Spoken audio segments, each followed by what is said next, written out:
My name is Taja Lindley, and I'm not really from anywhere. I call Brooklyn home. I'm originally from Queens, lived there for about 6 years, grew up in Atlanta, got the hell up out of there, came back to New York for college, and I've pretty much been here ever since. I represent bold self expression, I represent creativity, I represent self determination and autonomy. I think it's really important to be our authentic selves at all times. Um, I have been telling the truth since I was little, uncomfortable truths, things that people didn't want to hear. It got me called sassy or bossy, or I got in trouble for saying what I saw. And I'm glad that even with the name calling and the punishments that followed for many of the things that I've said, that I've stuck to being a truth teller. There are moments where I have reached a breaking point where my current conditions were just like, no, I can't do this anymore. This is not me. I can't stand it. I don't want to wake up another day, and spend 8 hours doing something and being in a place that I don't want to be in. And it is not okay for you to have talents, gifts, interests, and curiosities that are not being pursued and manifested.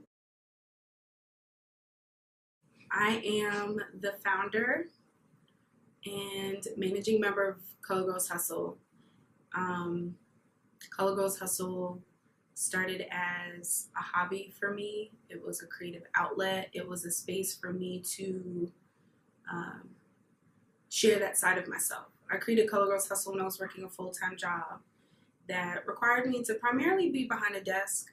There were moments where I could be creative, it was a organization that does community organizing, so there's lots of, direct actions and meetings and things, but I just wasn't really able to be my whole self, and I was discovering what my whole self was. And yeah, I like to craft, I like to use my hands, I like to create, and I wasn't able to do all of that where I was, so I would just stay up late, create space for me to engage with my imagination and my creativity. So, I was like knitting and crocheting and painting and, whatever else I felt free to do. And that's how Color Girls Hustle was born. I created some products. I decided to sell them. I needed a name, and Color Girls Hustle came to me.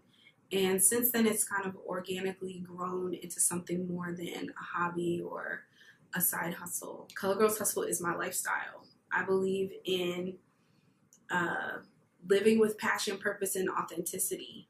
And soon after I created Color Girls Hustle, I left my job and started to figure out a whole new life for myself, a whole new way of being, how to do this thing called living in New York City without a full-time job.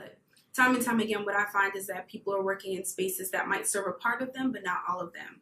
Or people are working in spaces where, oh, this pays me well and gives me what I need to live, but the things that I'm doing do not actually serve me and feed me. Color Girl Hustle is a stand for redefining what hustle is. So, I think hustle gets a reputation for something that has to do with engaging in illegal activities or coming from a framework of scarcity, like I gotta hustle to make it. But Color Girl Hustle is redefining what hustle is, And so there are people out here who are chasing their dreams, who are living their dreams, manifesting their dreams, living life on their own terms, doing things that they want to do. And I remember looking at some of those people like, oh my God, that's how I want to live. How do I do that? What rituals I got to do? What prayers do I have to say? Like, what are the steps for me to get from where I'm at now to where I want to be? So I do some interviews with women and girls of color who are out here making it happen, as a way to, one, amplify the work that they're doing in the world, which really deserves to be highlighted and deserves to be covered so that people can find them and find out what they're doing. And also it's to demystify what the hustle looks like. So, the Honor Hustle series is asking questions like, what does your self-care practice looks like? How did you move from where you were into what you're doing now? And not in just some, I had this idea and I started it. Okay, but really, like, what were the steps? How were you able to make that happen? What were the challenges that you had to overcome? And what did you do in the face of fear? So yeah, we got the Honor Hustle series. We've got, products and performances that are all about keeping people encouraged, keeping people in their courage to continue to do the work that they're doing or to initiate the kind of work that they'd like to do. Invite Color Girls Hustle to your community, your conference, your college, your school. My partner in crime, who I do this rap duo thing with, we have the Color Girl Hustle Hard mixtape. We've gone to high schools, we've gone to galas, conferences, we've been invited into people's, homes, what have you. We're down to go just about any place that we're invited to come. If there are people, women and girls of color, who are on their grind and you see them, like you see what they're up to, you see that they're really making things happen and may not be getting the kind of, coverage or visibility that they deserve, like drop a line to colorgirlshustle@gmail.com or go on our website, because we love to highlight what women and girls of color are doing and show how we are on our hustle. And then if anybody's interested in like working with us and doing things with us, like reach out. I'm totally down to hear like what projects people are working on or how people would like to be involved. And I'm hoping in the near future to be in a space to hire some like really talented people to support the work that is, because right now it's mostly me. It's mostly me. Yeah, people who are good at online communications. I mean, I'm kind of good at it, but I would love to have strategic thinking about growing and building an audience online in an intentional way. If anybody wants to be an angel donor, just drop some cash. That could be cool too. A world free of fear. I think fear creates frameworks of scarcity where we think we don't have enough. So next thing we know, we're at war to have whatever else someone else has. I think fear breeds greed. So I think peace is a world, I don't know if it's without fear entirely, but the willingness to identify what fear is and the courage to face it. Follow your curiosity.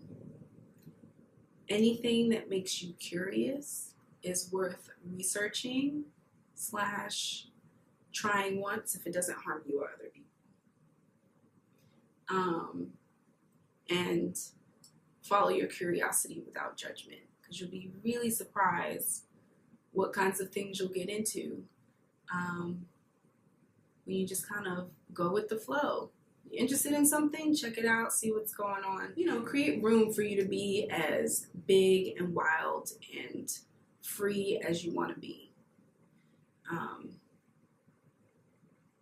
So sometimes that means being loud. Sometimes that means pursuing ideas other people would think are crazy.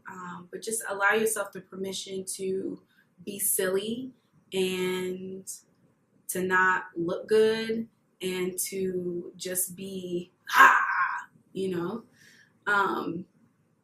think we got too much going on in our society that makes us really repress pieces of ourselves so that we can fit in to these things that are not us, but just allow yourself the space to take up space. People can go to colorgirlshustle.com. Folks can also go to tajalindley.com, where all of the social media links are attached to both of those websites. I just got multiple things going on. I identify as a healer, I identify as a facilitator / educator, I identify as a creative, imaginative person also known as an artist. But I would really love for people to check out tajalindley.com because I'm really proud of the performance artwork that I've been working on lately. I've been creating a body of work using discarded materials, namely trash bags, and just thinking about what do we hold on to and what do we choose to let go of, how those choices get made on the individual level and how those choices get made on a collective or community level. So when I first started working with trash bags, it was about the bag lady, you know, the woman who holds on to too much stuff, can't catch her bus because she's carrying all these bags. You know, it weighs her down, something external to her that she continues to hold on to that is not serving her. And if she would just put those things down, she could be so free. And while that message resonates with me, you know, like the Erykah Badu Bag Lady song, like I really feel connected to that in terms of like my life experience. I think there's a flip side of that, right? Like memory can be useful. The history is important, especially for Black folks. The concept of Sankofa, that where we come from has something to do with where we're going. And let's never forget the things of the past so that we can make powerful choices for the future. Not to say that your future has to be defined by your past, but memory is important. I've also created some work with the trash bags that looks at the flip side. So around the time that Michael Brown and Eric Gardner, the police officers who killed the both of them, were not indicted for their crimes, I was working on a piece of, you know, working on a upcoming performance art showcase and really wanted to create a piece of work that tackled that, like what was going on. There was so much unrest. There was consistent protest in New York and, you know, nationwide. And so I began to think of the bag lady as someone who's kind of a prophet, healer, otherworldly goddess type person who is the holder and the keeper of the discarded. I think in the United States, Black life gets treated like it's disposable. And the bag lady was kind of saying like, okay, the Black lives get treated like trash, but I'm the holder and the keeper of these things. And these things actually have value and meaning. And that is what I carry. And that is important. And no, I will not let it go. I'm looking forward to creating a one-woman show where I'm thinking about what we hold on to and what we let go of through the lens of the bag lady.